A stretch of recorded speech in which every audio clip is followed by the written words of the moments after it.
नाम आपका बहुत सुंदर है। कहीं ऐसा तो नहीं कि कुछ जो सीरियल टीवी सीरियल आते थे उससे इन्फ्लुएंस? बिल्कुल नहीं, मेरा नाम बिल्कुल एक्सक्लूसिव था। हाँ। और ये टीवी सीरियल आया था, मैं जब 10th में थी, अरे मेरी आफत हो गई। और उस टीवी सीरियल में जो कुमकुम हीरोइन थी, हाँ। उसके जो पति का नाम था, उस नाम का भी लड़का मेरी क्लास में था। तो जो मेरा टॉर्चर हुआ है ना, हमारा खान पान पहाड़ी रहा है, सोच पहाड़ी रही है, शादी ब्याह पहाड़ियों के यहाँ हुए हैं, तो पूरा मतलब पहाड़ी ही है। और आसपास जहाँ रहे पूरा मोहल्ला पहाड़ियों का है। अच्छा। घर में पहाड़ी चलती थी, नानी भी पहाड़ी में बोलती थी, दादी भी पहाड़ी बोलती थी, गाली भी पहाड़ी में खाते थे, प्यार भी पहाड़ी में होता था। तो कुमाऊनी कल्चर ही रहा है। मैं मिस करती थी यार, जाड़ों के दिनों में बड़वे की रोटी बड़वे की रोटी नहीं मिल रही, जाड़ों के दिनों में घौत की दाल नहीं मिल रही, रस भात नहीं मिल रहा, चुड़कानी नहीं मिल रही, तो वो भटका जौला नहीं मिल रहा, झोली नहीं मिल रही। तो वो चीजें उत्तराखंड को अपने अंदर सजोना एक्चुअली शुरू ही तब किया जब मैं दिल्ली आई। सुना था हमेशा कि गढ़वाल बहुत सुंदर है।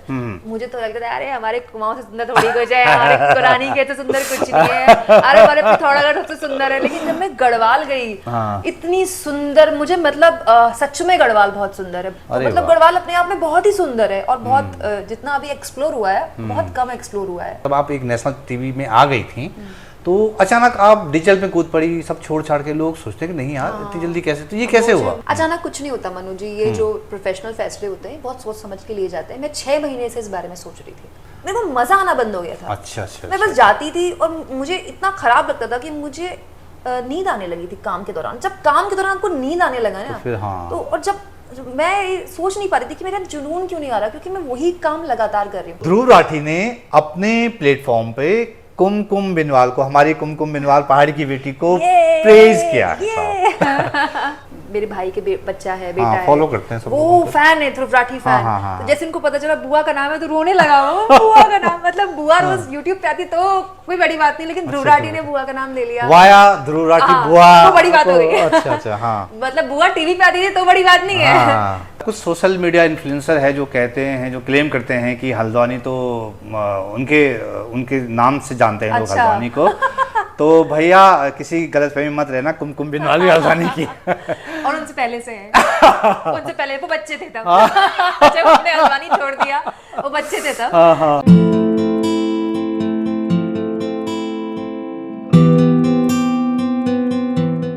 नमस्कार, मैं मनु पवार। ये कतई आसान नहीं होता कि पहाड़ में जन्मी, पहाड़ में पली बड़ी एक लड़की अपने सपनों के आसमान की तलाश में दिल्ली जैसे महानगर में पहुंच जाए। यहाँ की जो प्रतिस्पर्धी दुनिया है उससे टक्कर लेने के लिए अपने स्किल बढ़ाए, अपनी काबिलियत बढ़ाए और अपने लिए स्पेस बनाए।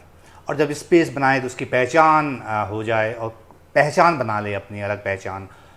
और एक दिन फिर ऐसा आए कि वो सब कुछ छोड़ छाड़ के एक नया उद्यम शुरू कर दे और वहाँ भी धमाल मचा दे, वहाँ भी खलबली मचा दे।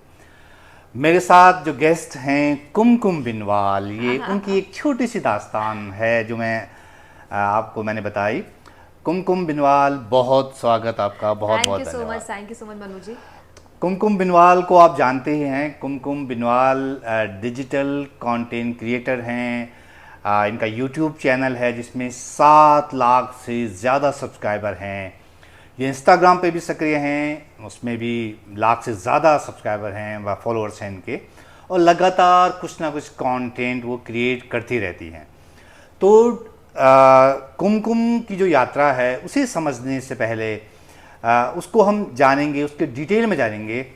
पहले मैं आपको ये बताऊं कि कुमकुम बिनवाल से बहुत टाइम से बात हो रही थी कि यार किसी दिन बैठते हैं, और वो मुहूर्त नहीं निकल पा रहा था। तो आज मुहूर्त निकला है। एक ना मुझे गालिब का एक शेर याद आ रहा है, बहुत घिस चुका है, कि वो एक बार फिर से घिसने की इजाज़त चाहता हूँ। वो आए घर में हमारे, खुदा की कुदरत है, कभी हम उनको कभी अपने घर को देखते हैं। क्या बात है मनु जी। वैसे मनु जी मैं सही बताऊं, तमाम उत्तराखंड के जो हमारे साथी हैं उनकी आप इतनी तारीफ करते हैं, अपने चैनल में बुलाते हैं और उनकी जर्नी बताते हैं, लेकिन सच्चाई ये है कि हमारे जो मनु जी हैं इनके साथ मैंने न्यूज़ रूम शेयर किया है, एक चैनल में काम किया है। और मुझे लगता है कि आज के दौर में टेलीविज़न में जो पत्रकार हैं उनमें से कुछ चुनिंदा बेहद प्रतिभा और बेहद ज़्यादा इंटेलिजेंट और मैच्योर पत्रकारों में से एक है। तो ये अपनी तारीफ कभी नहीं करती, इसीलिए आज मैं ही कर देती हूँ। और ये मेरे लिए बहुत बड़ी बात है कि मैं आपके साथ एक बार फिर से इस वीडियो के जरिए स्क्रीन शेयर कर रही हूँ। बहुत बहुत शुक्रिया और बहुत धन्यवाद कुमकुम, आपने समय दिया, आपने जो है इतने लंबे वक्त इंतज़ार हुआ, लेकिन चलिए देर आए दुरुस्त आयत। हाँ। आपने सोशल मीडिया पे मैं आपका प्रोफाइल दिख रहा था, आपने बायो में लिखा है कि लिखना आपका शौक है, बोलना पेशा है और सोचना आदत है। हाँ। तो आज आप क्या सोच के आई हैं, आप क्या बोलेंगे? पहले तो मैं सोच के आई कि मुझे बहुत बढ़िया खाना मिलेगा घर का, प्रॉपर जो मुझे मिला एकदम ठाट से बढ़िया खाना खाया। और सोच के आई कि कुछ पहाड़ की बातें हों, कुछ उत्तराखंड की बातें हों जो कि अमूमन नहीं हो पाती। हम अपने अपने शहरों से निकलकर, अपने अपने गाँव से निकलकर बड़े शहरों में अपना मुकाम बनाने में इतने व्यस्त हो जाते हैं कि मिलकर गुफ्तगू करने का वक्त नहीं मिलता। तो वीडियो तो ऑफकोर्स एक रीजन था, लेकिन बाय डिफॉल्ट मनु जी से बात करे भी बहुत दिन हो गए थे, घर परिवार से मिले बहुत दिन हो गए थे, तो मैंने कहा चलो आज टाइम निकाला जाए। वाह वाह वाह। तो कुमकुम बिनवाल ने बहुत व्यस्त समय के बीच हमारे लिए टाइम निकाला। बाप रे, कितनी बार बोलेंगे? बोल बोल के बताइए कितना मुझे कैसा एहसास करा दे, मैं इतनी भी व्यस्त नहीं रहती हूँ। तो एक पहाड़ की लड़की अपने सपनों की गठरी लेकर दिल्ली आती है अपने लिए एक आसमान तलाशने, और यहाँ स्थापित होती है, जगह बनाती है। वो जर्नी हम जानेंगे, धीरे धीरे जानेंगे उसके बारे में, उस यात्रा की क्या कठिनाइयाँ रहीं, उस यात्रा के क्या चैलेंजेस रहे। यही समझने का मकसद है इस बातचीत का, जिसे कुमाऊनी में बोलते हैं फसक, शायद बोलते हैं। हाँ, फसक बोलते हैं। हाँ, गढ़वाली में इसको छुईपत बोलते हैं। अच्छा। तो मैं ये समझना चाह रहा था कुमकुम, आप हैं कहाँ से, मतलब आपकी फैमिली बैकग्राउंड क्या है और क्या आपकी एजुकेशन और तमाम वो शुरू से शुरुआत करते हैं। बिल्कुल।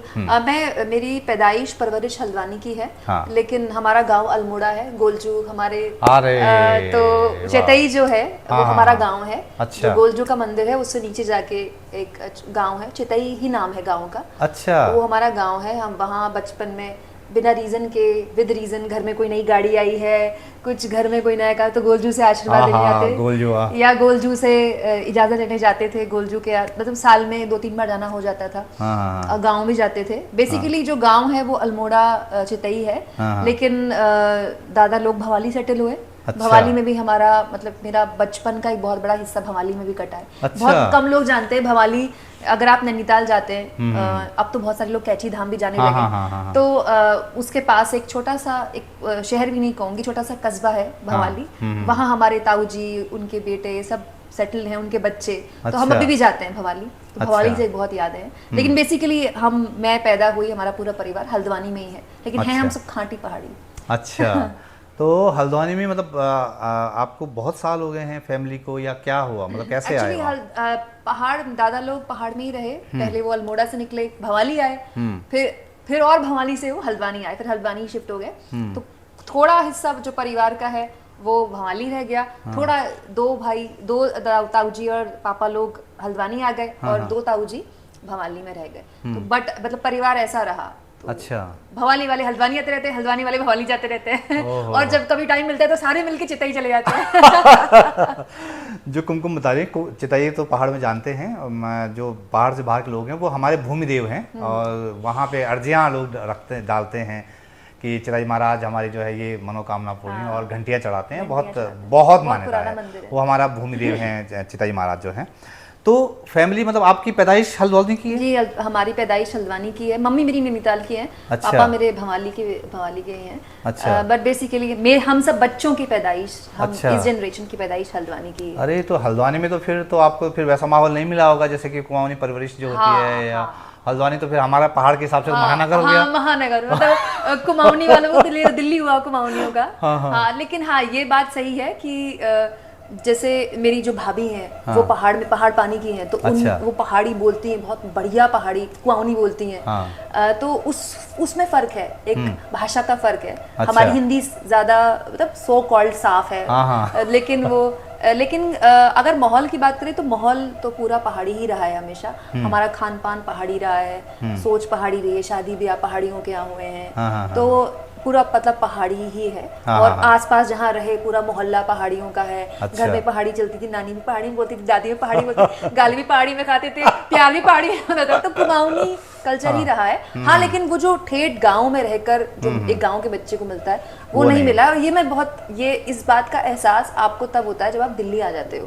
जब तक मैं हल्द्वानी में थी तो मुझे ऐसा कोई बहुत बड़ी चीज नहीं लगती थी। हाँ ठीक है, कुमाऊनी है। लेकिन जब दिल्ली आप आ गए, जब अपने घर से दूर हो गए तो आपको एहसास होता है कि आपके कल्चर की क्या इंपॉर्टेंस थी, वो कौन सी चीज़ थी जिससे आप दूर हो गए। काश हम भी गांव में रहे होते तो हमारी भाषा और साफ होती, हमारी कुमाऊनी और साफ होती। तो ये एक आप कह तो आप रिश्तेदार आप बता रही हैं सब कुमाऊनी हैं, सब मतलब आपके सब पहाड़ी हैं, तो उसकी चपेट में आप लोग क्यों नहीं आ पाए? चपेट में ये नहीं आ पाए कि हल्द्वानी का जो वो शुरू से कल्चर रहा, और इसके लिए मुझे लगता है कि मैं थोड़ा सा क्रिटिसाइज भी करूंगी कुमाऊनियों को इसमें। बहुत सारे लोग हो सकता है कि इसमें मुझे सुना दें, लेकिन थोड़ा सा एक उस वक्त के दौर में एक कॉम्प्लेक्स था कि हम अपनी भाषा क्यों बोलें। ये तो सभी हम तो हिंदी बोलेंगे, और अब जैसे हिंदी को लेकर अंग्रेजी में आ गया है, जो हिंदी बोल रहा है वो अंग्रेजी बोलना चाहता है। तो उस वक्त जो पहाड़ी कुमाऊनी बोलता था वो हिंदी बोलना चाहता था। तो मुझे लगता था वो घर में अगर मम्मी पापा ज्यादा कुमाऊनी बोलते तो ज्यादा साफ कुमाऊनी होती। अभी भी कुमाऊनी बोल लेती हूँ, समझ तो खैर पूरी लेती हूँ, क्योंकि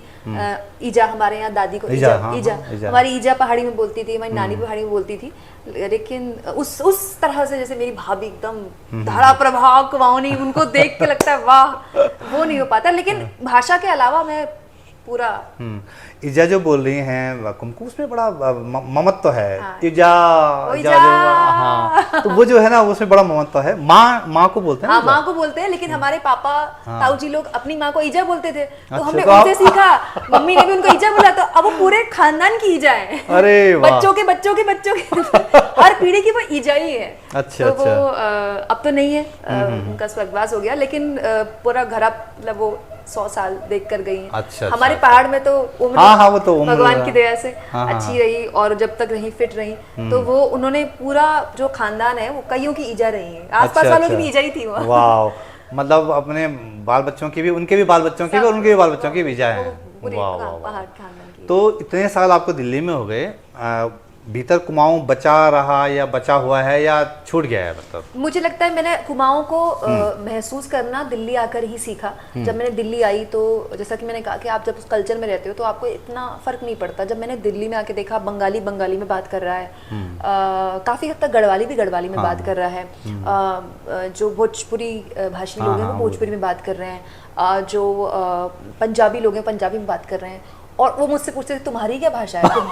तो मुझे बहुत खराब लगता था कि मुझे अपनी भाषा इतनी अच्छी क्यों नहीं आती जितनी इनको आती है। अच्छा। और जब मैं उनका खाना खाती थी, बहुत अच्छा खाना है पंजाबियों का, दिल्ली में ज्यादातर पंजाबी खाना चलता है, तो मुझे वो भी बहुत अच्छा लगता था। लेकिन मैं मिस करती थी यार, जाड़ों के दिनों में बड़वे की रोटी नहीं मिल रही, जाड़ों के दिनों में घौत की दाल नहीं मिल रही, रस भात नहीं मिल रहा, चुड़कानी नहीं मिल रही, तो वो भटका जौला नहीं मिल रहा, झोली नहीं मिल रही।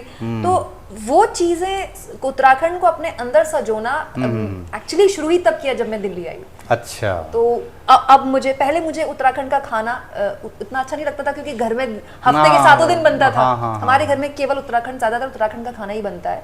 तो हल्द्वानी में भले ही हम रहे, लेकिन अब पहले उत्तराखंड का खाना था कि मुंह नाक मैं नहीं खा रही, भटका जौला बना दिया अपना। लेकिन अब भटका जौला मैं खुद बनाती हूँ, अब घौत की दाल में खुद बनाती हूँ, रस भात में खुद बनाती हूँ, बटवे की रोटी, क्योंकि वो मुझे लगता है कि ये भी एक चीज, क्योंकि हमारे तो आपने खुद सीखा या देख देख के मम्मी से, या वो बाय डिफॉल्ट बचपन से आप सीख ही रहे। और पहाड़ी खाना मुश्किल भी नहीं है बनाना। अच्छा। पहाड़ी खाना बनाना मुझे नहीं लगता बहुत मुश्किल है।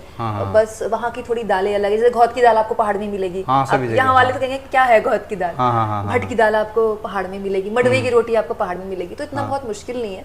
लेकिन क्योंकि यहाँ आके मिस किया तो फिर अपने आप ही बाय डिफॉल्ट मैंने देखा था कि आप जब यहाँ आई थी, आपने उसके बाद ट्रैकिंग वगैरह पे भी गई, आपने वहाँ के समाज को नए सिरे से देखा, नई तरह से देखा। तो ये मतलब पहाड़ को मिस करने का मतलब ट्रैकिंग आप पहले से जाती थी या दिल्ली में आके आपको लगा कि नहीं? दिल्ली में आके लगा, और मेरा हमेशा से मन था कि मैं गढ़वाल जाऊँ। अच्छा। मैं कुमाऊनी हूँ, तो मेरा गढ़वाल जाने का कभी हुआ नहीं। सुना था हमेशा कि गढ़वाल बहुत सुंदर है। मुझे तो लगता था अरे हमारे कुमाऊं से सुंदर थोड़ी कुछ है, हमारे कुरानी के तो सुंदर कुछ नहीं है, अरे हमारे पिथौरागढ़ सबसे सुंदर है। लेकिन जब मैं गढ़वाल गई, इतनी सुंदर, मुझे मतलब सच में गढ़वाल बहुत सुंदर है, बहुत ज्यादा सुंदर है। और आप हिमालय पे ट्रैक करके आई हैं? बहुत, मैंने 3 ट्रैक्स किए हैं, अद्भुत है। बल्कि कई लोग कहते हैं कि आप हिमाचल में ट्रैक कीजिए। ऑफ कोर्स मैं हिमाचल में भी ट्रैक करूंगी, लेकिन पहले मेरा मन है कि मैं गढ़वाल का पूरा एरिया खंगाल लूँ। बहुत खूबसूरत गढ़वाल है और मैं चाहूंगी कि दोबारा कभी ऐसा मौका मिले। और बहुत अच्छे अच्छे ट्रैक्स हैं। अच्छा। गढ़वाल में कुछ ऐसे ट्रैक्स हैं जो ऑल ओवर वर्ल्ड बहुत ही एक्सक्लूसिव हैं। जैसे एक ट्रैक है गढ़वाल में, फुलारा रिज ट्रैक। अच्छा। वो एशिया का इकलौता रिज ट्रैक है। तो मतलब गढ़वाल अपने आप में बहुत ही सुंदर है और बहुत जितना अभी एक्सप्लोर हुआ है बहुत कम एक्सप्लोर हुआ है अभी भी। हालांकि जो दिल्ली वाले गए होंगे इतने हर सैटरडे संडे पहुंच जाते हैं, लेकिन अभी भी कई ऐसी जगहें हैं जो अनटच्ड हैं मुझे लगता है। तो कुमकुम जो हैं जब पहाड़ में थी तो वो उत्तराखंड के एक हिस्से को जी रही थी, दिल्ली आई तो उनको लगा अरे एक हिस्सा तो मेरा वहीं रह गया, तो फिर वो नए सिरे से उन्होंने उसको एक्सप्लोर करना शुरू किया और ट्रैकिंग पे गई। अच्छा, आप हल्द्वानी की हैं कुमकुम बिनवाल। कुछ सोशल मीडिया इन्फ्लुएंसर है जो कहते हैं, जो क्लेम करते हैं कि हल्द्वानी तो उनके नाम से जानते हैं लोग हल्द्वानी को।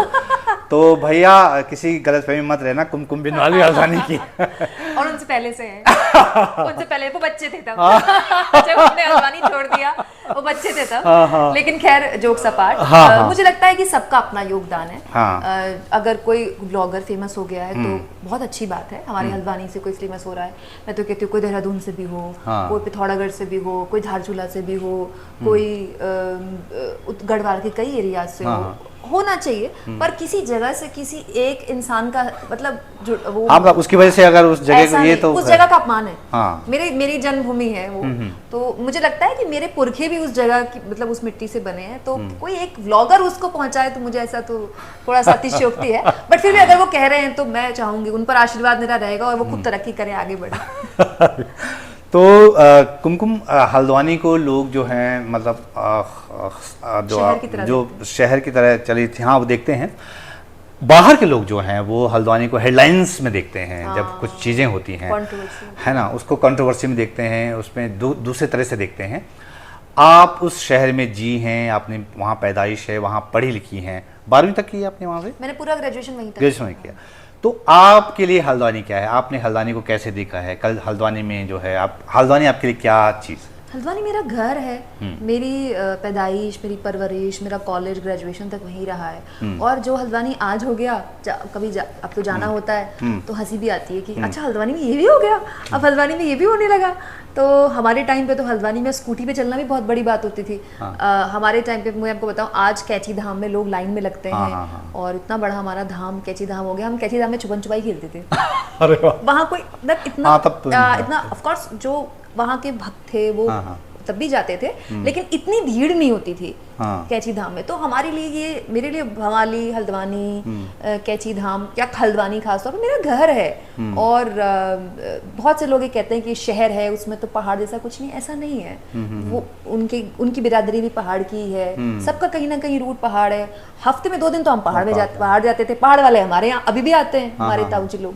तो मेरा घर है वो हो सकता है कि और विकसित हो जाए, जो कि होना भी चाहिए। और यही एक नियति है, विकास तो हर जगह जाना है, हर गांव को शहर बनना है, हर शहर को बड़ा शहर बनना है, हर बड़े शहर को और बड़ा शहर बनना है। ये तो एक प्रोसेस है जो, और इसकी कुछ अच्छी बातें होती हैं, कुछ बुरी बातें भी होती हैं। इससे कुछ आपके शहर में हो सकता है क्राइम रेट बढ़ जाए, लेकिन ये भी तो हो सकता है कि आपके शहर में बहुत एम्प्लॉयमेंट बढ़ जाए।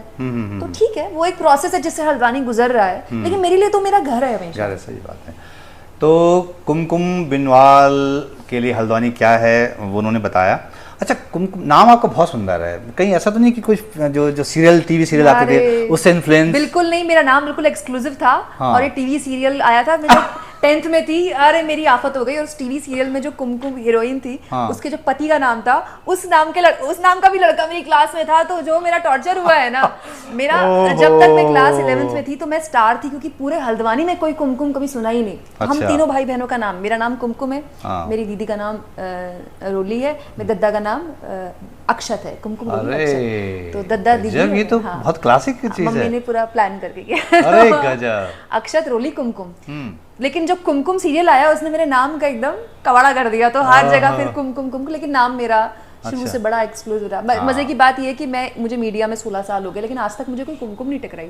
अच्छा। हाँ, तो ये नाम अभी भी एक्सक्लूसिव है। अभी तो एटलीस्ट अभी तक तो है। अच्छा। ये है कि बड़ा। तो ग्रेजुएशन आपने हल्द्वानी से की, तो आपको क्यों लगा कि दिल्ली आना चाहिए? मतलब हल्द्वानी में आपने पूरा एक अरसा गुजारा, इतना लंबा टाइम आपको गुजरा, आपको क्यों लगा कि यार दिल्ली में क्या, आप क्या ढूंढने, क्या तलाशने, क्या हासिल करने दिल्ली आई? देखिए मैं मुझे याद है मैं बच्ची थी तब जी टीवी एक ही चैनल हुआ करता था, जी टीवी, जी न्यूज़। तो कांधार में हमारा प्लेन हाईजैक हुआ था, वाजपेयी जी की सरकार थी और प्लेन कांधार लेकर चले गए थे आतंकवादी। वो पहला मोमेंट था, शायद मैं 3rd में थी 4th में थी, मुझे याद नहीं है मुझे कौन सी क्लास में थी। वो पहला मोमेंट था जब मैंने न्यूज़ चैनल की ताकत को समझा। तो रात को 2 बजे भी पापा उठते थे, टीवी खोलते थे, जी न्यूज़, और आ गया क्या प्लेन, तो पूरे देश में, क्योंकि वो पहला चैनल था, इकलौता चैनल था, और वो 24 घंटे वो खबर दिखा रहा था। उस वक्त देश की सबसे बड़ी खबर थी कि प्लेन आ गया क्या, सरकार क्या करी, प्लेन जा रहे हैं क्या, मतलब वो हर चीज़, तो मेरी नज़र में वो पहला इवेंट था जिसको मैंने कवर होते देखा। और मैंने कहा यार ये तो गजब की चीज़ है, ये कौन है। तो मुझे ये भी नहीं पता था कि इसको न्यूज़ एंकर बोलते हैं। अच्छा। तो मुझे ये था कि मुझे ये करना है। तो जो काम मेरे दिमाग में बैठा था, और जो मेरे मतलब क्लास 3rd से कि मुझे ये करना है, उसका कहीं कुछ भी हल्द्वानी में नहीं था। इनफैक्ट कोई, अब तो खैर बहुत अच्छे इंस्टीट्यूट भी आ गए, तब तो कोई इंस्टीट्यूट भी नहीं था जहाँ मैं मास कॉम कर सकूँ। तो मेरे लिए बाय डिफ़ॉल्ट निकलना एक मजबूरी थी। ना वहाँ कोई चैनल था, ना कोई ऐसा कोई अखबार था, लेकिन उसमें मुझे टीवी में रिपोर्टिंग करनी थी, एंकरिंग करनी थी। तो उसके लिए तो मुझे बाय डिफ़ॉल्ट दिल्ली आना ही था। अच्छा, ये मेरा काम। तो आपने ग्रेजुएशन के दौरान ही ये सोच लिया था कि मुझे ये काम कर, मीडिया में जाना है? हाँ, ग्रेजुएशन के, मैं तो बचपन से ही पता था मुझे। अच्छा। बट पापा ने कहा सबसे घर का जो छोटा बच्चा होता है ना, वो जिंदगी में छोटा ही रहता है। अभी तो बहुत छोटी है, अभी 12वीं पास ही की है। काफ़ी इंस्टीट्यूट्स में मैंने वो दिए थे, पेपर दिया था, सब में ऑलमोस्ट हो गया था। भारतीय विद्या भवन वगैरह में 12th के बाद वगैरह हो गया था, लेकिन पापा ने कहा कि बहुत छोटी है, तो ये था कि ग्रेजुएशन यहीं से कर ले।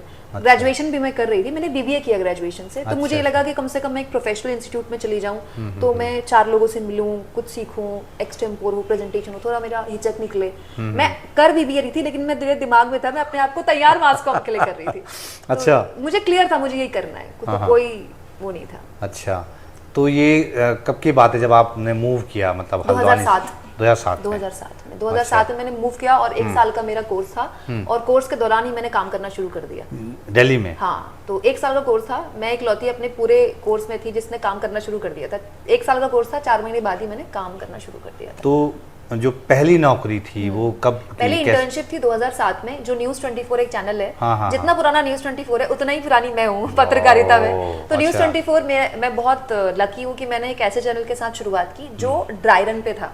तो एक चैनल कैसे शुरू होता है, मतलब एक चैनल जब लॉन्च होता है उससे पहले पूरा न्यूज़ रूम कैसे तैयार होता है, उस न्यूज़ रूम में कैसे तैयारी की जाती है, मुझे पहली बार तब ऐसे पता चला। तो ये मेरे लिए बहुत बड़ी बात थी कि मैं शुरू वहाँ से कर रही हूँ, मतलब उस चैनल को बनते हुए देखने टीम जुड़ रही है, कैसे एंकर का रोस्टर बनता है, कैसे अलग मॉर्निंग शिफ्ट क्या होती है, आउटपुट। तो वो उसके बाद चैनल जब लॉन्च होता है तो कैसे लॉन्च होता है, तो मैं बहुत लकी हूँ कि मुझे वहाँ से शुरू करना पड़ा। तो वहाँ से मैंने एज एन इंटर्न और ट्रेनिंग शुरू किया। अच्छा, तो उसके बाद की आपकी यात्रा फिर कहाँ फिर मैंने रिपोर्टिंग की अलग अलग चैनल्स में, कुछ ज़्यादातर देखिए हम जिस इंडस्ट्री में है, मीडिया इंडस्ट्री में, यहाँ पर 5 या 6 चैनल हैं मनु जी। 5 या 6 चैनल में, एक चैनल में 5 एंकर हैं, 125 करोड़ का देश है, तो आप हिसाब लगा लीजिए, आपको 25 में से कोई एक होना होगा। तो मेरे पापा आड़त का काम करते हैं। मेरे पापा मैं बहुत ही सिंपल फैमिली से हूँ, मिडिल क्लास फैमिली, और मेरा कोई जानकार नहीं था यहाँ पर जो मुझे रेफर कर सके कि आप इस चैनल में चले जाइए। तो मैं किसी बड़े न्यूज़ चैनल के न्यूज़ रूम की पैदाइश नहीं हूँ, मैंने रीजनल चैनल से शुरू किया। मेरे पास जो मौके थे मैंने उनको इस्तेमाल किया, मैंने उनसे अपने आप को मैंने टोटल टीवी में काम किया, मैंने कई रीजनल चैनल्स में काम किया, धीरे धीरे अपने आप को इनरिच किया। इसके लिए मैं अपना आप कहीं विक्टिम कार्ड नहीं खेल रही हूँ। मैं बहुत मुझे लगता है कि अगर आज मैं कंटेंट क्रिएटर की वजह से तरह काम कर रही हूँ, उसका रीजन ये कि शुरुआत से मैंने कभी एंकर की तरह काम ही नहीं किया। Reporter plus anchor, producer plus anchor, shift in charge. अपनी छोटी सी उम्र में छोटे से चैनल में एक शिफ्ट इंचार्ज थी। मेरी उम्र ही क्या थी शिफ्ट इंचार्ज होने की, लेकिन चैनल तो वैसे ही काम करता है, चाहे वो रीजन, चाहे वो किसी राज्य का चैनल है, किसी हरियाणा का चैनल है, लेकिन खबरें तो वैसे ही आती ना।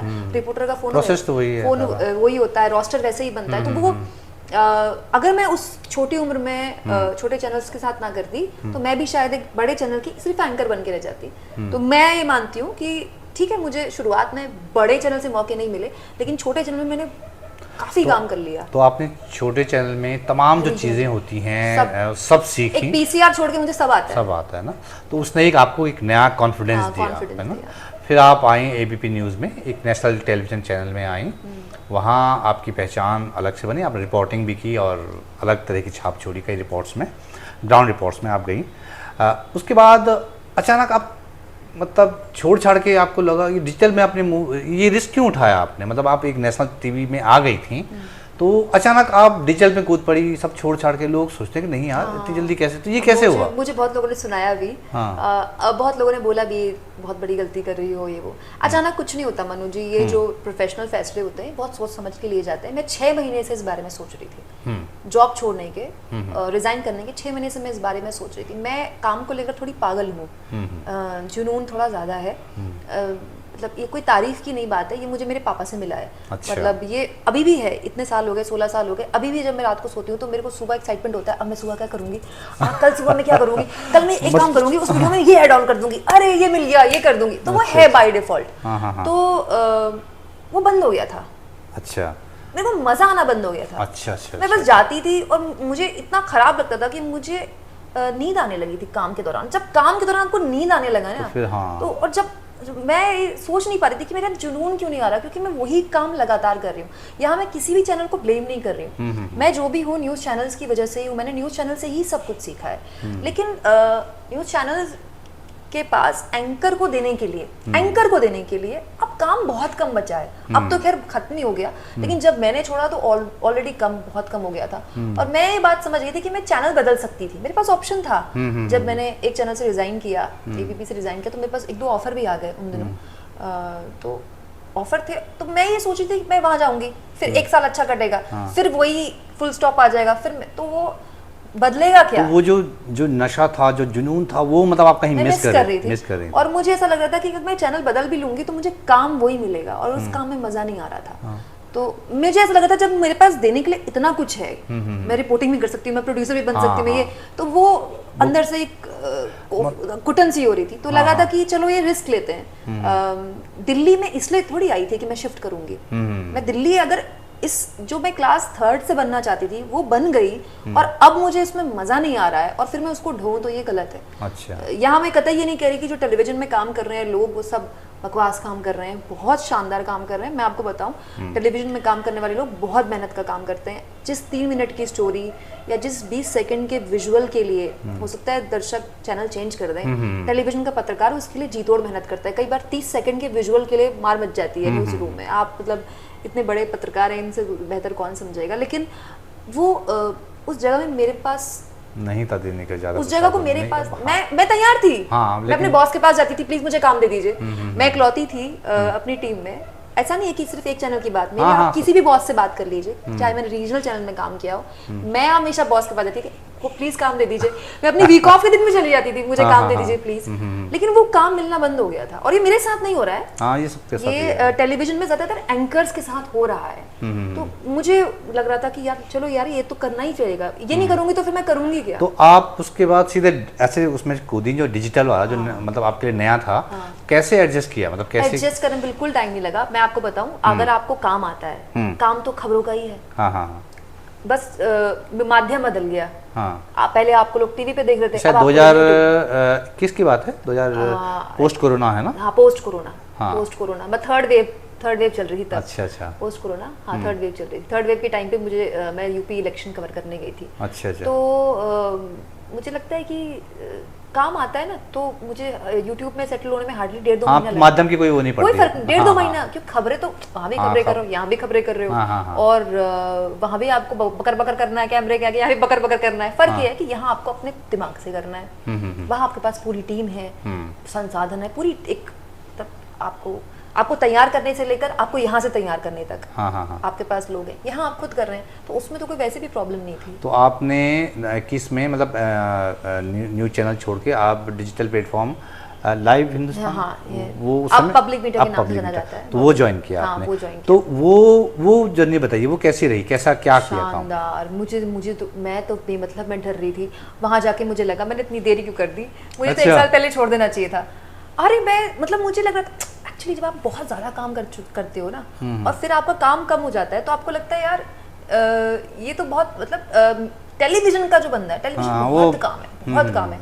फिर आपको यूट्यूब पे आकर आपको पता है आपका सब्सक्राइबर बेस क्या है, आपको पता है आपको क्या करना है, तो उसमें फिर आप 12 घंटे काम करने में भी आपको थकान नहीं होती, क्योंकि आपको काम बड़ा इजीली आप लगता है। तो मुझे काम पहले से आता था, माध्यम बदल गया था, और तो वैसे भी काम पसंद है मुझे अपना, तो मुझे कोई प्रॉब्लम नहीं हुई। तो फिर आपने वहाँ पे करीब 1-2 साल कितना टाइम? 1.5 साल आपने वहाँ पे काम मैंने किया? सीखा वहाँ से, मैंने YouTube का सब कुछ वहीं सीखा। देखिए टेलीविजन और YouTube बिल्कुल अलग तरह से काम करता है, बिल्कुल अलग तरह से काम करता है। हाँ, खबरें तरीका सेम है, लेकिन खबरें को प्रेजेंट करने का वहाँ का दर्शक भी अलग है। अच्छा। जो टीवी देखता है वो YouTube नहीं देखता, जो YouTube देख रहा है वो टीवी देखना 5 साल पहले बंद कर चुका है। वो अपना डिश टीवी रिचार्ज नहीं करा रहा 5 साल से। फोन है अब। हाँ, वो फोन से कर रहा है, वो पिछले 4-5 साल से फोन से ही न्यूज देख रहा है, स्मार्ट टीवी। तो दोनों का कंटेंट अलग है, लेकिन काम एक ही ऑलमोस्ट। मुझे बिल्कुल दिक्कत नहीं हुई। तो फिर आपको कब लगा कि यार अब मैं अपना उद्यम शुरू करूं? वही जो मेरे साथ चैनल में हुआ था, मजा आना बंद हो गया कि यार अब क्या, क्योंकि सीख गई मैं सब। अब मुझे लगा अब क्या, व्हाट नेक्स्ट, अब मैं क्या करूं, अब मजा नहीं आ रहा, अब मजा नहीं आ रहा, जुनून नहीं आ रहा, जुनून। तो मैंने कहा यार ये अपना किया जाए। अच्छा। अल्टीमेटली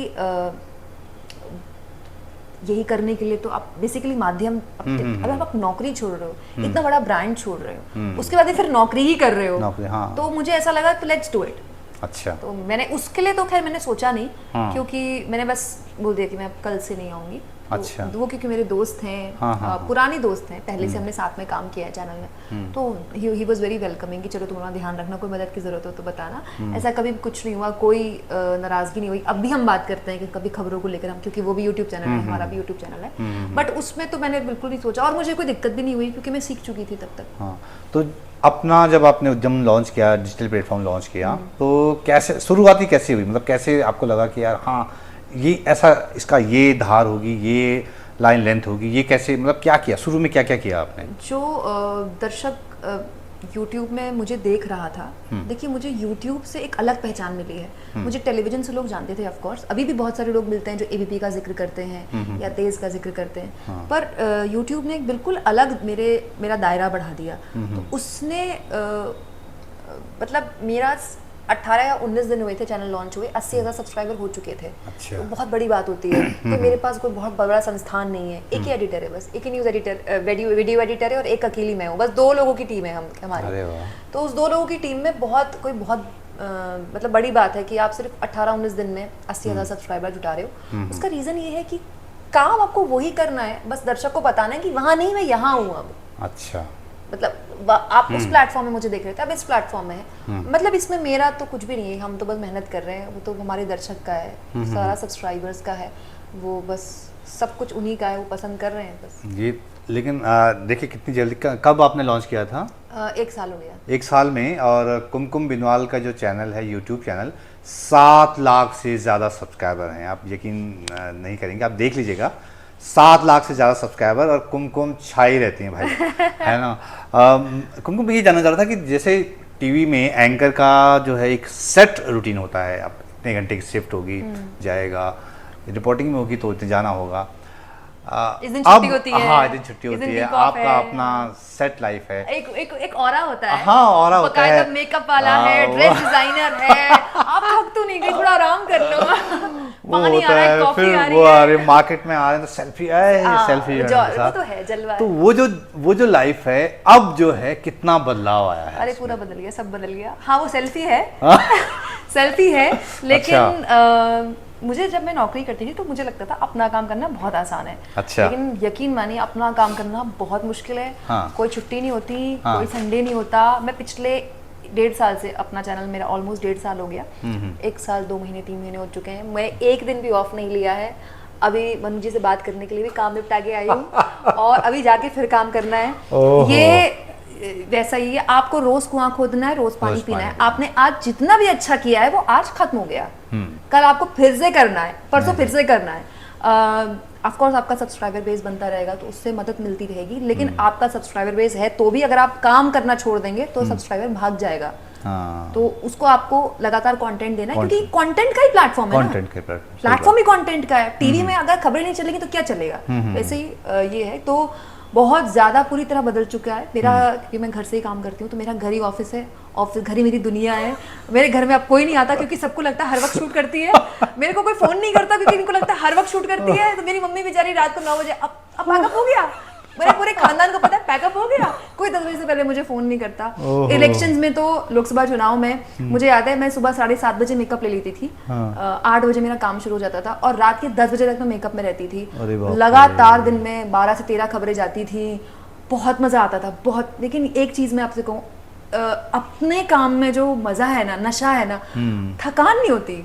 अच्छा, मजा इतना आता है क्योंकि आपको मतलब आपको ये पता होता है ये अपना है, ये अपना है। हाँ, वो हाँ, पागलपन, वो जो मुझे ऐसा लगता है कि वो जो एक आया कि अब मैं आगे बढ़ूं, हाँ। जो न्यूज चैनल में आया, फिर एक यूट्यूब चैनल में, मुझे कभी अब यहाँ नहीं आएगा क्योंकि ये तो मेरा अपना है, इसमें रहता है, इसको आगे कैसे बढ़ाऊं, ये है।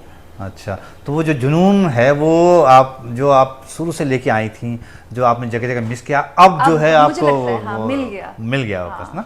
तो आप सब कुछ खुद ही कर रही हैं, मतलब आपने बताया कि आप और वीडियो एडिटर 2 ही लोग हैं, तो इसमें ये होता है कि आइडिया होते हैं, उसके बाद कंटेंट लिखना होता है, प्रेजेंट तो आप खुद ही कर रही हैं, एडिटिंग करनी होती है, तो ये सब आइडियाज वगैरह सब आप खुद ही कर रही हैं। मैं रोज सुबह उठ के कम से कम 2-3 अखबार छांट लेती हूँ, उनके नोट्स बना लेती हूँ और सोशल मीडिया से पता चल जाता है आज कौन सी खबरें हैं, थैंकफुली, क्योंकि चीजें काफी डिजिटल हो चुकी हैं। मुझे ऐसा लगता है 2024 का चुनाव पहला चुनाव था जो पूरी तरह से यूट्यूब पे लड़ा गया था। जैसे 2014 का चुनाव आखिरी चुनाव था जो टीवी पे लड़ा गया था, 2019 का चुनाव सोशल मीडिया पे लड़ा गया था, लेकिन 2024 का चुनाव यूट्यूब पे लड़ा गया था। पूरा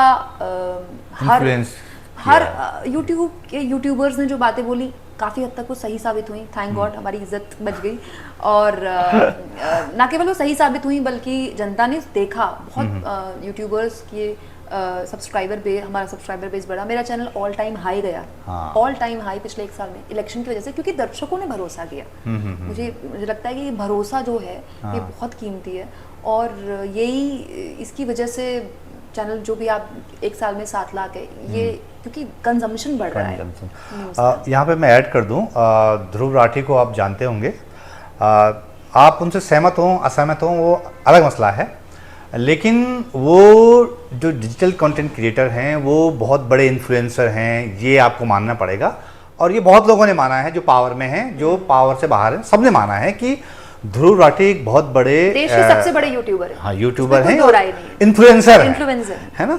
तो ध्रुव राठी ने अपने प्लेटफॉर्म पे कुमकुम बिनवाल को, हमारी कुमकुम बिनवाल पहाड़ी की बेटी को प्रेज किया है। तो कुमकुम बिनवाल की तारीफ की है, ये कम बड़ी बात नहीं है। इसे आपने कैसे लिया? बहुत खुशी हुई, जैसा कि मैंने कहा हम यूट्यूब में हैं और वो देश के सबसे बड़े यूट्यूबर हैं, दुनिया भर में उनको सुना जाता है, बड़ी बड़ी मैगजीन में, टाइम मैगजीन में उनका नाम छपता है। तो मेरे घर में भी जो बच्चे हैं, जो मेरे भाई के बच्चा है, बेटा है, फॉलो करते हैं सब, वो फैन है, ध्रुव राठी फैन। तो जैसे उनको पता चला बुआ का नाम है तो रोने लगा वो, बुआ का नाम, मतलब बुआ रोज यूट्यूब पे आती तो कोई बड़ी बात नहीं, लेकिन ध्रुव राठी ने बुआ का नाम ले लिया, वाया ध्रुव राठी बुआ, तो बड़ी बात हो गई। अच्छा, हाँ, मतलब बुआ टीवी पे आती थी तो बड़ी बात नहीं है। तो वो ऑफ कोर्स एक मोटिवेशन है। वो नाम नहीं आता तो भी हम काम कर रहे थे, वो नाम आ गया तो भी हम वैसे ही काम कर रहे हैं, हमारे काम करने में कोई फर्क नहीं है, बट ये मोटिवेशन है। अभी मैं कभी आप मॉल जाते हो तो कोई मिल जाता है कि अरे आपकी वीडियो हैं, आप सामने से अलग लगती हैं, तो ये एक एहसास आपको कराता है कि आपकी जो पहचान थी ना वो सिर्फ टीवी से नहीं थी, मतलब आपका माध्यम बदल गया। ये डर था हमेशा कि पता नहीं कहीं लोग पहचानना तो नहीं छोड़ देंगे, क्योंकि एंकर के लिए पहचान तो सबसे इम्पोर्टेंट है। लेकिन ये खुशी है कि थैंकफुली भगवान ने कंटेंट के जरिए पहचान बनाए रखी। तो आप मतलब आपने कंटेंट के जरिए पहचान अपनी बनाई और अपना उद्यम शुरू किया, आप उसमें छाए हुए हैं, बड़े बड़े लोग आपको प्रेस कर रहे हैं, लेकिन आपकी कोई पृष्ठभूमि तो ऐसी नहीं थी कि जो है कोई जर्नलिस्ट रहा हो फैमिली में, नहीं, या कोई लिटरेचर से किसी का वास्ता कोई रहा? वास्ता नहीं, सब दुकानदार हैं, तो ये सब दुकान में बैठते हैं, परचून की दुकान है, किन की आड़त है, कोई दूर दूर खानदान नहीं। किसी को आप बोलेंगे ना 10 लाइन अपने बारे में लिखे हैं तो नहीं लिख पाएंगे, बट ये बाय डिफॉल्ट, जैसा कि मैंने कहा, 3rd 4th में देख लिया कि ये क्या हो रहा है टीवी में, जो भी हो रहा है बस यही करना है, बस वहां से कीड़ा आ गया। तो लेकिन आप तो मतलब मैंने देखा आपके मैं वीडियोस देखता था आपके इंस्टा पे भी देखता था कि आप मतलब पढ़ती लिखती जर्नलिस्ट हैं, ऐसी पढ़ी लिखी जर्नलिस्ट हैं। मतलब ऐसा नहीं है कोई एंकर होता है कि भाई आप टीपी फॉलो कर रही हैं, मतलब टेलीप्रॉम्प्टर को फॉलो कर रही हैं, आप पढ़ी लिखी जर्नलिस्ट हैं, आपके पास अच्छी भाषा है, समृद्ध भाषा है, तो मतलब आप पढ़ने लिखने का आपको शौक है। इसलिए मैं कह रहा था कि कोई बैकग्राउंड तो आपकी है नहीं। कोई बैकग्राउंड नहीं है। और हमारे टाइम में 90s के टाइम में पढ़ाई लिखाई का बहुत माहौल भी नहीं होता था छोटे शहरों में। यहाँ होता था, बड़े शहरों में हमेशा से रहा। कोचिंग होती हैं बड़ी बड़ी, हमारे यहाँ तो कोई कोचिंग भी नहीं होती थी, ले दे के ट्यूशन होता था। पढ़ाई का माहौल ऐसा भी है नहीं मिला, घर में भी कोई पत्रकार नहीं रहा, बिरादरी में नहीं रहा, मोहल्ले में भी नहीं रहा। अच्छा, बट वो हो गया। तो सब लोग बिजनेस हाँ, करते हैं घर में। ज्यादातर पहाड़ी लोग आपको हल्द्वानी में बिजनेस में ही मिलेंगे। ज्यादातर पहाड़ में भी आपको ज्यादातर बिजनेस ही मिलेगा। तो हल्द्वानी की बेटी कुमकुम बिनवाल जब दिल्ली आती हैं तो जो कल्चरली जो आपको लगा, एकदम पहाड़ से आके आप दिल्ली में आई, एक महानगर, वो पहाड़ का महानगर, आप इस्तेमाल महानगर में। अरे यहीं आके पता चला महानगर क्या होता है। अपना महानगर लगा था गाँव में रहते हैं क्या। तो वो जो कल्चरल शॉक की बात थी वो क्या था? मतलब बहुत जबरदस्त कल्चरल शॉक था। और यहाँ पर मैं सारे अपने नॉन पहाड़ी और पहाड़ी लोगों को मैं ऑफेंड नहीं करना चाहती। मुझे यूपी, बिहार, हरियाणा और पंजाब और दिल्ली की कल्चर भी बहुत पसंद है। मुझे सब कुछ यहीं से मिला है। मैं 16 साल से ही, मेरा घर भी यहीं है अब तो एनसीआर में। लेकिन दिल्ली आके मनोजी एक बात का एहसास हुआ कि हमारे उत्तराखंड की कुछ चीज़ें हैं जिनको हम बहुत हल्के में लेते हैं, जो बहुत ज़्यादा अनमोल हैं। जैसे जब मैं किसी पीजी में रहती थी, 5-6 लड़कियां थी, तो उनमें से दो लड़कियां हरियाणा की थी, वो मेडिकल की कोचिंग कर रही थी। तो उनके घर में शादी थी, तो उन्होंने बताया उनके घर में जब शादी हुई बेटी की, उस वक्त आज से 16 साल पहले 2-2.5 करोड़ रुपए खर्च हुए। तो मेरे होश फाख्ता हो गए कि शादी में 2-2.5 करोड़ कैसे खर्च हो सकते हैं। 2-2.5 करोड़ तो बहुत ज्यादा हैं। तो लेकिन उन्होंने कहा नहीं, हमारे लिए तो ये तो बहुत ज़रूरी है, ऑडी जाएगी दहेज में ये। तो मुझे इस बात का एहसास हुआ कि हमारे उत्तराखंड में दहेज प्रथा नहीं है। अब तो खैर लोग अभी भी करने लगे, लेकिन हाँ, ऐसा नहीं है कि ऐसा कभी नहीं। फिर उसी पीजी में आगे जब मैंने एक और लड़की के साथ मेरी और दोस्ती यारी हुई, तो पता चला उनके घर में जब शादी हुई तो 25 लाख कैश दहेज गया। तो ये 25 लाख में तो हमारे यहाँ 2 लड़कियां ब्याह गई। और ऐसा नहीं कि शादी में कोई कमी रहेगी। शादी कोई हल्की शादी नहीं होगी, शानदार शादी होगी। लड़की को जो मान सम्मान में दिया जाता है वो दिया जाएगा। अगर लड़के की मतलब अगर रिसेप्शन हो रहा है, लड़के वाले कर रहे हैं, तो शानदार रिसेप्शन होगा शादी। और उसमें ऐसी कोई कंजूसी वाली बात नहीं है। लेकिन ये कितनी बड़ी बात है कि आप करोड़ों, मतलब आपके लिए कोई लड़की करोड़ों का बोझ नहीं है। मैंने कभी नहीं सुना, अब होने लगा है, लेकिन मेरे रहते मैंने कभी नहीं सुना कि भ्रूण हत्या हो गई। अब होने लगा है, जो कि बहुत दुखद है। और हम पहाड़ी, हमको इस बारे में बात भी करनी चाहिए। पता नहीं क्यों होने लगा है। हमारा पहाड़ी समाज महिला प्रधान समाज रहा है। ये दिल्ली आके पता चला। ये दिल्ली आके पता चला जब कई ऐसे परिवारों में गई कि देखा कि बहू ने सर पे पल्ला रखा हुआ है, शादी को 10 साल हो गए। तो मुझे लगा सर में पल्ला क्यों रखा हुआ है। उन्होंने कहा तो बहू है तो रखेगी। मैंने कहा नहीं यार, हमारे यहाँ तो भाभी अगले दिन कमरे से नॉर्मली घूम रही थी। जो कुमकुम कह रही, पहाड़ हमारा महिला प्रधान है। हमारे यहाँ जो है मातृ सत्तात्मक समाज है, पहाड़ का समाज, मतलब माँ की चलती है, माँ की सत्ता है। घर में जो है माँ लीडर होती है और माँ जो है बहुत फैसलों में, मतलब आमतौर पे यही है हमारा समाज है। और ये अच्छा है, मुझे लगता है जो घर की महिला है वो घास भी काट रही है, वो गाय भैंस भी चला रही है, वो बच्चों को भी देती है, वो घर भी संभालती है। मतलब दोनों मिलके करते हैं। जो पति पत्नी है, एक इंसान पर बोझ नहीं है। पति अगर बाहर का काम कर रहा है तो घर का सारा जो मेन, पहाड़ में बहुत काम होता है। पहाड़ में पानी लाना भी अपने आप में एक जद्दोजहद है। मतलब गधेरे से पानी लाना एक बहुत बड़ी बात है। तो पहाड़ी समाज, मुझे लगता है कि दिल्ली आके मुझे एहसास हुआ कि यार ये तो बहुत बड़ी बात है कि दहेज नहीं चलता हमारे यहाँ। ये तो बहुत बड़ी बात है कि लड़का सरकारी नौकरी में है और बिना दहेज की शादी हो गई। तो जब मैंने अपनी पीजी के दोस्तों को बताया कि हमारे तो जीजा जी जज थे, उन्होंने कहा जज थे और बिना दहेज के ऐसा कैसे हो सकता है। उनको यकीन ही नहीं हुआ। मैंने कहा मुझे तो ये यकीन नहीं हो रहा है, तो पैसे कैसे हो सकते हैं, दहेज कैसे जा सकता है, दहेज क्यों जाएगा, फिर तो जज है तो दहेज जाएगा। मैं यहाँ पर फिर बोलूँ, मैं किसी समाज को ऑफेंड नहीं करना चाहती। ये एक पहाड़ी के तौर पर जो मैंने महसूस किया दिल्ली से, दिल्ली आके, क्योंकि वहां तो हम बचपन से रहे, सब यही कर रहे थे, तो हमको कोई अनोखी बात नहीं लगी। यहाँ आके लगा यार ये तो कमाल की बात है। और अब अगर पहाड़ी समाज में ये बढ़ रहा है, दहेज भी हो गया शुरू, अब फीमेल फेटिसाइड भी होने लगा है, भ्रूण हत्या को लेकर भी। अब मुझे लगता है कि बहुत गलत बात है, बहुत गलत। अगर हमारा समाज जो महिला प्रधान समाज रहा है वहाँ ये सब होगा तो फिर तो बहुत गलत बात है। तो जैसा आपने बताया कुमकुम कि आप बहुत बिजी हो गई हैं, उसके बाद आप जो है फ़ोन अटेंड नहीं कर पाती हैं, तो घर रिश्तेदारी वगैरह में तो अब मतलब अभी बड़ा मुश्किल हो गया हो जाना। बारे बस हल्द्वानी अब दिवाली में ही जाना होता है। अच्छा। तो पापा मम्मी आ जाते हैं। अच्छा। कहते मैं नहीं आ पा रही, आप तो आ पाओ। लेकिन अब उनके साथ भी बड़ी इशू है, वो आते हैं तो दिन भर चुप रहना पड़ता है क्योंकि लगातार वीडियोस रिकॉर्ड हो रही है। हाँ, ठीक है, कोई बात नहीं, काम है तो भी खुश है बेटा, बेटी खुश है तो वो भी खुश है। अच्छा, वो भी खुश है। हाँ। अच्छा, मतलब आना जाना रहता है हाँ family हाँ, का? पापा मम्मी तो आते रहते हैं, साल में 3-4 चक्कर लग जाते हैं। अच्छा अच्छा 3-4 बार अच्छा। हो जाते हैं। एक बार मैं चली जाती हूँ, दिवाली में तो मैं जाती ही हूँ। बाकी बेटी को देख ही लेते हैं हाँ, रोज- बाटी रोज भाई वीडियो। बेटी को तो वो सालों से देख रहा है। कभी टीवी पहले टीवी में देखते थे, आप फोन में देखते हैं। तो आप हल्द्वानी से दिल्ली आई, दिल्ली से आपने छोटे चैनल से फिर बड़े चैनल में, फिर डिजिटल में, फिर आप अपना उद्यम लेके आई हैं। कुमकुम बिनवाल का लक्ष्य क्या है, क्या करना चाहती हैं कुमकुम बिनवाल?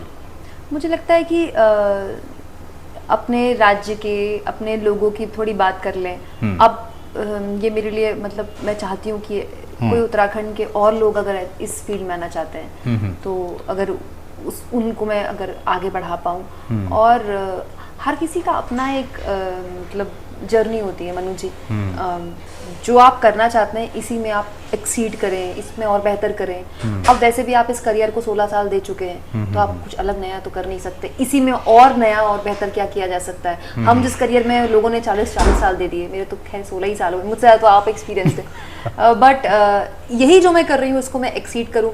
और अगर मेरे जरिए उत्तराखंड के 4 लोग जान लें, उत्तराखंड के 2 लोग पहचान लें, ये बहुत है बस। कभी आप भी तो नहीं कहेंगे तो हल्द्वानी जाए मुझसे, मतलब मेरे नाम से जाना? हल्द्वानी ना, मुझसे पहले भी हल्द्वानी था, मेरे बाद भी हल्द्वानी रहेगा।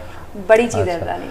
तो आपने जब भी जॉब छोड़ी या जब भी मतलब तो आपको लगा कि जब आप जुनून की वो लग रहा था कि कहीं मिस हो रहा है, इस वजह से छोड़ी, अभी आप एंजॉय कर रही हैं? बहुत मजा आता है, बहुत मजा आता है। काम बहुत ज्यादा हो गया क्योंकि आपको खुद ही करना है, सब करना है। 2 लोगों की टीम है और बहुत ज्यादा कंटेंट। अब लगातार चुनाव है, चुनाव पे चुनाव आ जाते हैं। एक चुनाव खत्म हुआ, अब फिर चुनाव आ गए, ये चुनाव खत्म होगा फिर एक और चुनाव आ रहे हैं। तो काम बहुत ज्यादा है, लेकिन ठीक है काम। तो अच्छा, ये दूसरा ये था कि आपको ऐसा मतलब ऐसा क्यों लगा कि यार मैं पॉलिटिकली ही जो है अपनी जो लाइन लेंथ है, जो टोन है, जो या चैनल का जो आप जो है फोकस है वो पॉलिटिकल इवेंट्स पे ही, पॉलिटिकल घटनाओं पे ही रखना है, क्या ऐसा क्यों सोचा आपने? वो बाय डिफॉल्ट, अगर आप टेलीविजन में मनु जी आप इतने टाइम बिता चुके हैं, अगर आप बाय डिफॉल्ट टेलीविजन में काम कर रहे हैं तो हमारे यहाँ हिंदी में न्यूज़ मतलब पॉलिटिक्स, एंटरटेनमेंट चलता नहीं, क्राइम थोड़ा बहुत चलता है। अब तो क्रिकेट भी नहीं चलता। अब पहले से चैनल्स में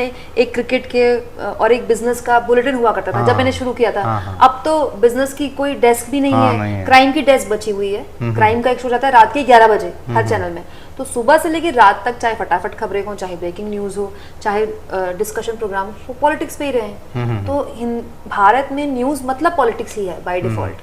तो आप टेलीविजन में इतने टाइम काम कर चुके तो बाय डिफॉल्ट आपका दिमाग वैसा ही चलेगा और आपको इंटरेस्ट भी उन्हीं चीजों पे आएगा। तो ये है। तो आपके पास तो वो ऑप्शन भी था, हेलो गाइस वाला। हाँ, हेलो गाइस था। हाँ। पर वो मजा नहीं आया उसमें। जो कर रहे हैं बहुत अच्छा कर रहे हैं, मैं कोई क्रिटिसाइज नहीं कर रही हूँ, पर ये काम ज्यादा मुझे शुरू से यही कर रही हूँ, बचपन से यही देखकर इस जगह में आई, तो ठीक है अपना ये ठीक अच्छा, आपके मैंने इंस्टा पे भी देखते हैं, इंस्टा पे वीडियोस आपके जो आप एक मोटिवेशनल कुछ बनाती थी ना, हाँ। वो भी बड़े देखे जाते थे। हाँ, देखे जाते थे। फिर आप जो है टाइम, हाँ, मुझे ऐसा लगा कि मैं अभी ज्ञान देने के लिए थोड़ी कम मैच्योर हूँ, मुझसे काफी ज्यादा मैच्योर लोग हैं। आपके जैसे जो ज्ञान दे तो अच्छा लगेगा। और फिर काम का बोझ भी आ गया, मैंने नौकरी छोड़ दी इस बीच, तो 2-2.5 साल से तो लगातार यही चल रहा है। बट ठीक है, अब तो सभी ज्ञान दे रहे हैं, तो मुझे लग रहा है ग्रहण कर लूँ ज्यादा अच्छा है, दे तो सभी रहे हैं। पहाड़ के समाज के तौर पे हम लोग ना पारंपरिक तौर पे एक वंचित समाज रहे हैं। बिल्कुल रहे। हाँ, जब हम लोग हाँ, तो जब हम लोग वहाँ पे पढ़ते थे या वहाँ पे रहे हैं तो अवसरों की कमी है हमारे पास। और आप तो अपने सपने लेके वहाँ से उड़ते हुए यहाँ पहुँची हैं, फिर आपने यहाँ अपने लिए जगह बनाई, अपनी पहचान बनाई। अगर कोई लड़की कुमकुम बिनवाल को देख रही है, वो चाहती है कि मैं कुमकुम जैसा बनूं या कुमकुम जैसा रास्ता अपनाऊं, तो उसके लिए आपके पास क्या गुरु मंत्र है? मैं ये कहूँगी कि जब मैं अपना घर छोड़कर निकली थी तो तब और अब में चीज़ें बदल गई हैं, टेक्नोलॉजी ने बहुत कुछ बदल दिया है। तो अगर आप मेरे जैसा कुछ करना चाहती हैं तो उसके लिए आपको किसी चैनल में या किसी अखबार में जुड़ने की ज़रूरत नहीं है। आप अपने फ़ोन से कर सकती हैं, आप अपने कंटेंट से जहाँ आप वहीं कर सकती हैं। हाँ। और इसके अलावा भी, जर्नलिज्म के अलावा भी अगर आप कुछ भी करना चाहते हैं तो पहले से चीज़ें बहुत बदल गई हैं। पहले से अगर हल्द्वानी बदला है तो पिथौरागढ़ भी बदला है, अल्मोड़ा भी बदला है, धारचूला भी बदला है, देहरादून भी बदला है, सब कुछ बदला है। तो मुझे लगता है कि ऑफ कोर्स आप जब बड़े शहर आते हैं तो आपको बहुत ज़्यादा सुविधाएं मिलती हैं, लेकिन स्ट्रगल भी बहुत ज़्यादा होता है, आपको ज़ीरो से शुरू करना पड़ता है। तो अगर आपके पास मौका है, अगर आपके पास परिवार है, तो अपनी जहाँ पर आप हैं वहीं पर रहकर अगर मतलब मुझे लगता है कि अपने आप को एनरिच कीजिए, क्योंकि चीज़ें बदल गई पहले से, टेक्नोलॉजी आपके साथ है, मौके भी ऐसा नहीं है, एम्प्लॉयमेंट हाँ एम्प्लॉयमेंट को लेकर मुझे ऐसा लगता है कि पहले से जितना काम, मुझे ऐसा लगता है कि हिमाचल हो या दूसरा जो पहाड़ी राज्य हैं उसके कंपैरिजन में उत्तराखंड में बहुत कम काम हुआ।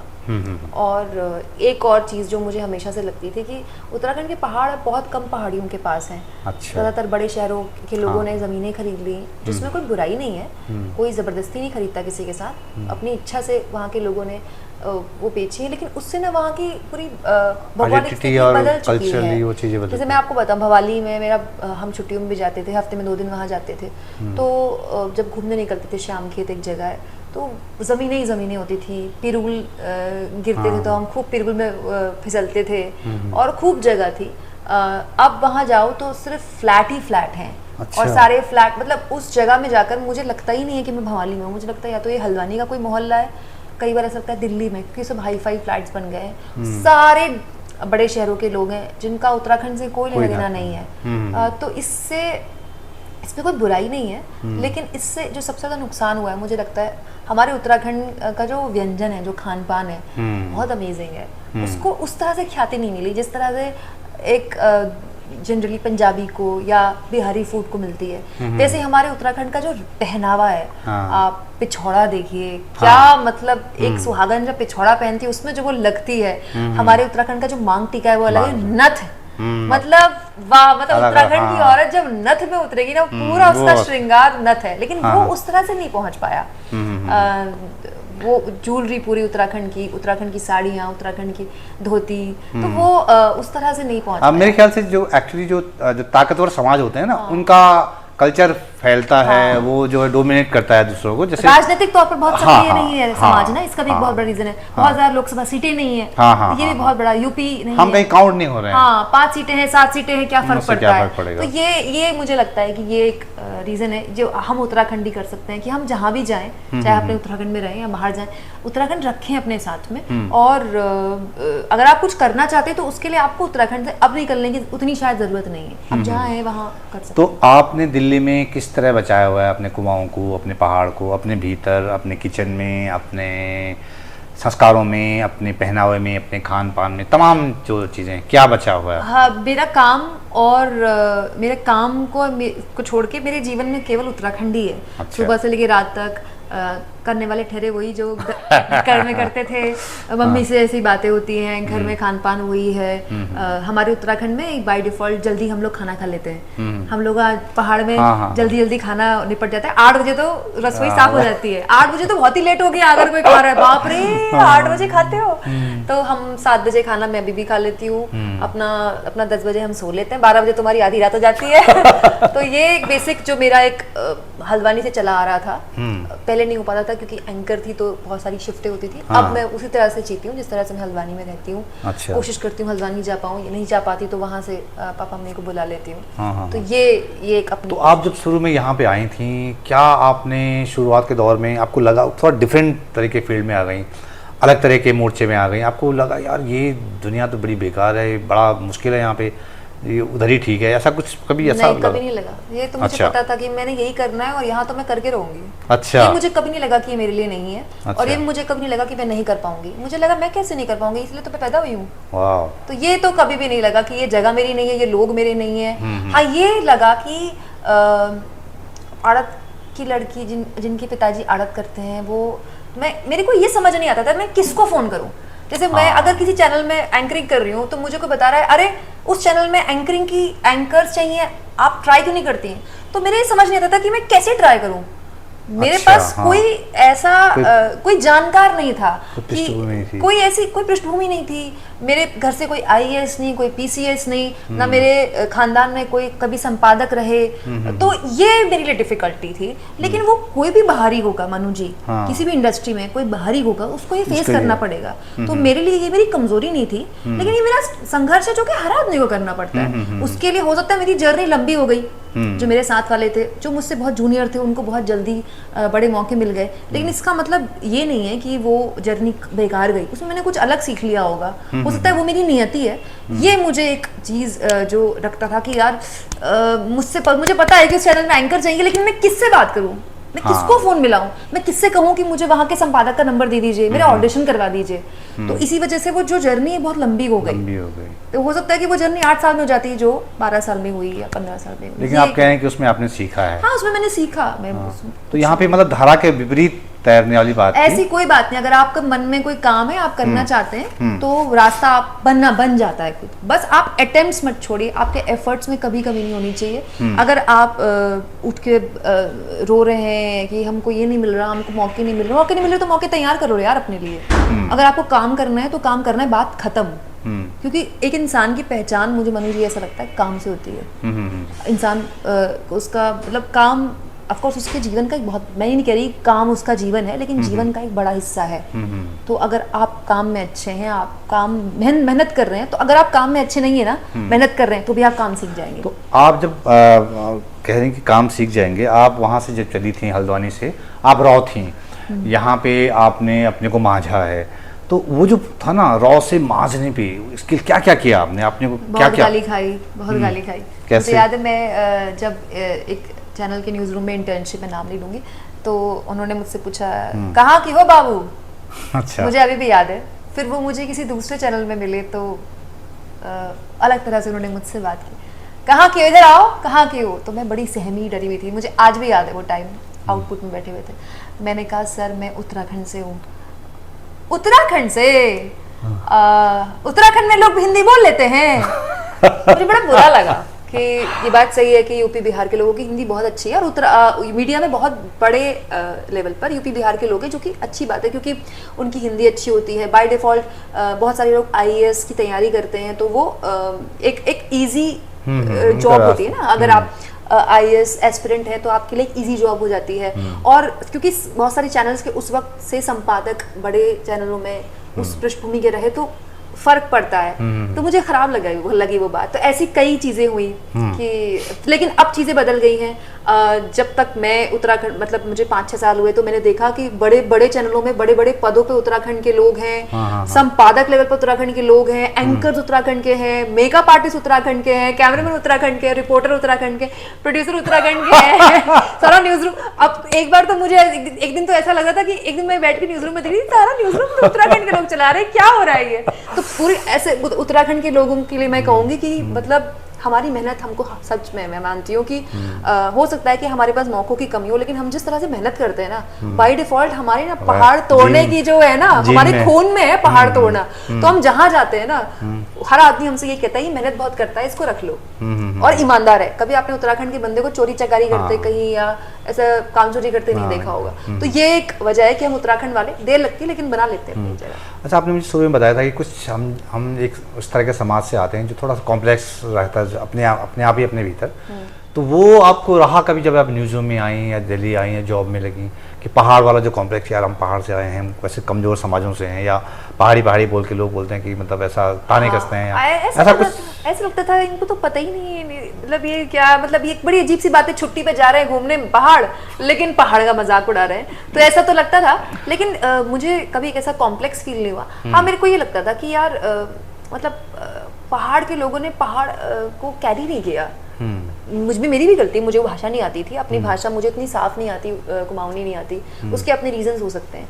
तो लेकिन कभी कॉम्प्लेक्स नहीं हुआ, ऐसा नहीं है। अब तो आप देखिए हर जगह उत्तराखंड के लोग हैं, देश चला रहे हैं उत्तराखंड के, बड़े बड़े उत्तराखंड के देश के बने हुए हैं, विदेश में उत्तराखंड के लोग पहुंचे हुए हैं। तो ऐसा कभी कॉम्प्लेक्स मुझे फील नहीं हुआ। ये फील हुआ कि जितनी ख्याति देश के बाकी राज्यों के, उत्तर भारत के बाकी राज्यों को मिली, हरियाणा की लैंग्वेज आप देखिए, बड़ी बड़ी फिल्मों में हरियाणा की लैंग्वेज में कैरेक्टर्स बात कर रहे हैं, ऐसा उत्तराखंड के भाषा में नहीं हुआ। अच्छा, आपको ये मलाल रहा कि यार आप जो है हल्द्वानी में रही तो आपको मिल नहीं पाई अपनी वो भाषा, जैसे हाँ, मुझे ये मलाल है तो हमेशा। अब जैसे आप घर में बात करती हैं या रिश्तेदारी में बात होती है तो वो तो कुमाऊनी में बात करते होंगे। हाँ, करते हैं। तो आप कैसे टोटी फूटी बोलती हूँ, बोल लेते हैं? हाँ, टूटी फूटी बोल लेती हूँ, लेकिन प्रॉब्लम ये है ना कि अगर आपने बचपन से नहीं बोली है ना तो आप एक सेंटेंस पूरी तरह कंस्ट्रक्ट नहीं कर पाएंगे।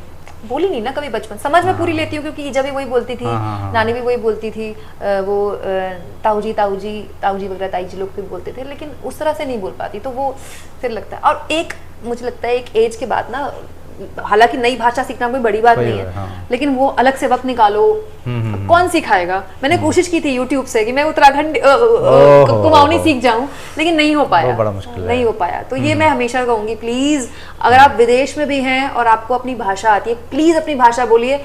आपको उस वक्त लग रहा होगा कि आपका बच्चा कुमाऊनी या गढ़वाली सीखे क्या उखाड़ लेगा, लेकिन जब वो बड़ा होगा तो उसे पता चलेगा कि वो क्या मिस कर रहा है।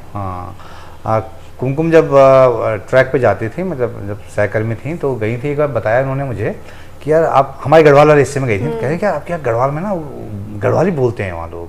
मैं चाहूँगा, मैंने कहा गढ़वाली, तो गढ़वाली बोलते हैं, ऐसा उन्होंने मुझे कहा। मैंने कहा क्यों, ये तो कोई बहुत सामान्य सी बात है। तो अब जो उन्होंने बताया कि मतलब मुझे अब समझ में आया कि क्यों कह रही हैं, क्योंकि इनको जो है वो मिल नहीं पाया। हाँ, मेरे लिए बड़ी बात है। तो ये शायद पता नहीं दयारा के ट्रैक में गई थी आप? दयारा इन्होंने सारे ट्रैक वही थे। हाँ, तो इन्होंने बताया कि वो ट्रैक, तो ट्रैक का अब तो ट्रैक क्या, आप तो दूसरे ट्रैक में चली गई। ट्रैक ही बदल गया।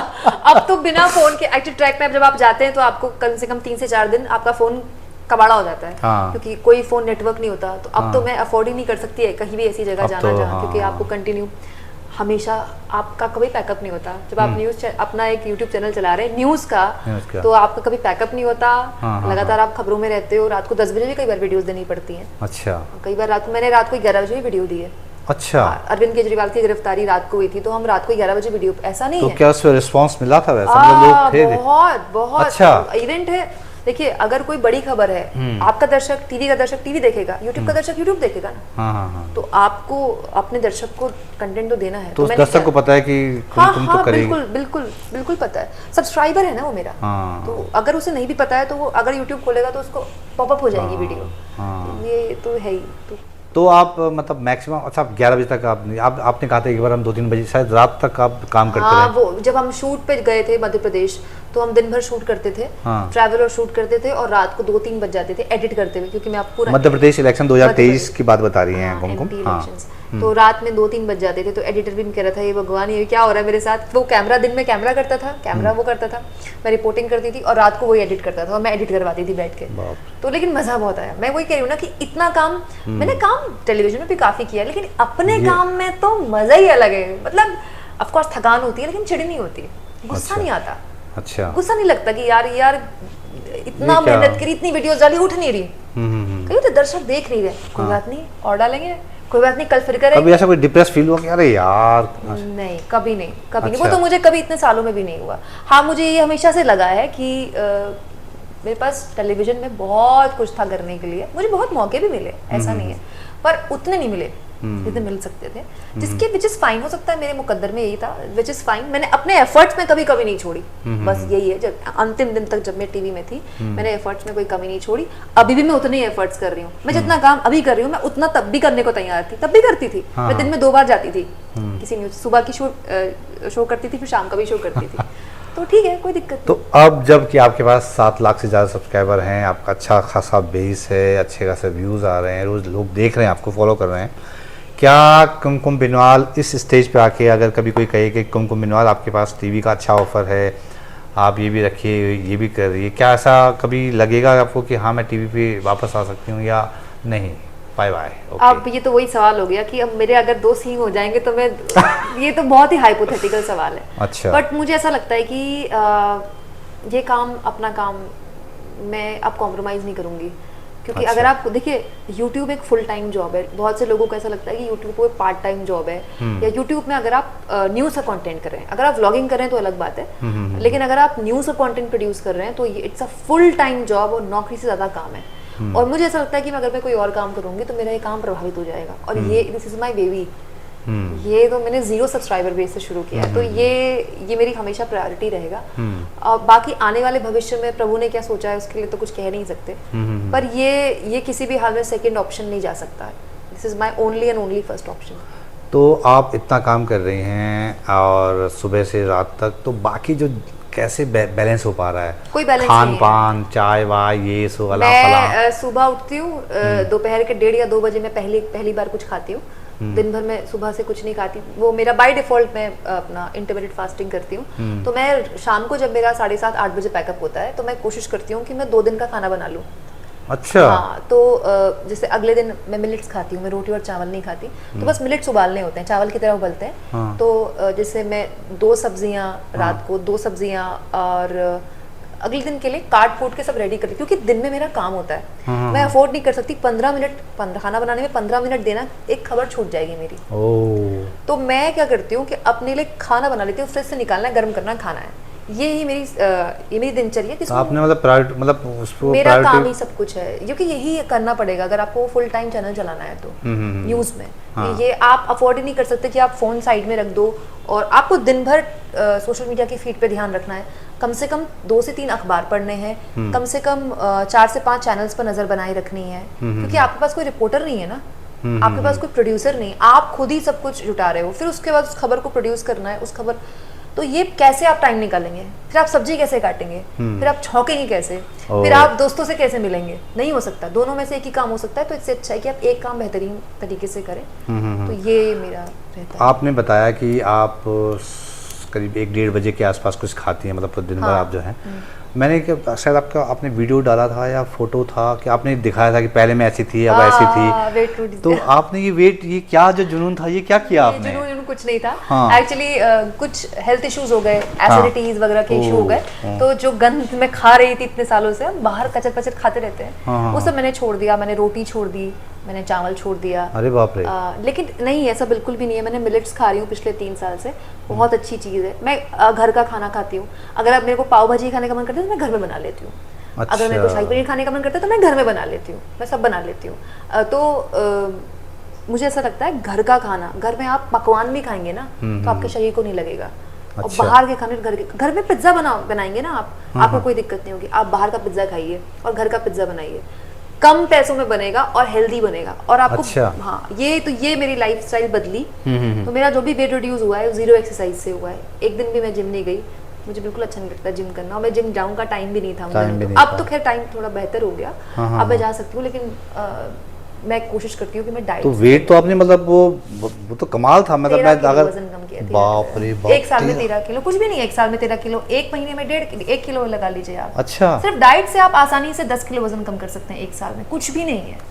अच्छा। आप वही काम कर, सबको पता है क्या खाना है और सबको पता है क्या नहीं खाना है, इसमें कुछ टाइम टेबल नहीं, सबको पता होता है कि ये मैं खाऊंगा तो मेरा वजन बढ़ेगा, पता होता है, बस वो छोड़ दीजिए। और टाइम पे घर का खाना खाइए। आपको कुछ भी पकवान खाने का मन कर रहा है, घर पे कर लीजिए, बाहर से मत मंगाइए। तो कुमकुम से कितनी सारी बातें हो गई, बताइए कहाँ से कहाँ से और कहाँ तक? वेट लॉस पे आ तो गए। हाँ पहाड़ से वेट लॉस पे आ गए। तो ये जर्नी ना बहुत इंटरेस्टिंग है, और कुमकुम को सुनना इसीलिए बहुत इंटरेस्टिंग था, इसलिए मैं इनको पीछे पड़ा था कि प्लीज आ जाइए किसी दिन। तो इन्होंने जो है मुहूर्त आज का निकला और आज हम लोग बैठे, फसक लगाई पूरी जो है, बहुत मजा आया, बहुत मजा आया। और कुमकुम बहुत शुक्रिया, बहुत धन्यवाद समय निकालने के लिए। दोबारा से कभी निकालना हो तो बताइएगा। दोबारा से फसक लगाने के तैयार हूँ। तो इतनी शानदार बातचीत और इतनी शानदार जर्नी इस लड़की की, जो पहाड़ की लड़की, और देखिए मतलब जब मन किया, जुनून जो लग रहा कि ना कि वो पागलपन घट रहा है यार, तो छोड़ दे यार, ये ले अपनी लकुटी कमर, यार बहुत ही नाचना चाहो, ये छोड़ के निकल गई। मैं ले सब चाहोगे अरे ये क्या किया। तो ये वाला जो जुनून जो है अभी तक बना हुआ है, और इसी लड़की जो है कामयाब है, इसीलिए झंडे गाड़े हुए हैं, पहाड़ की लड़की है ना। तो कुमकुम बहुत बहुत धन्यवाद समय निकालने के लिए, बहुत शुक्रिया सब कुछ बताने के। Thank you.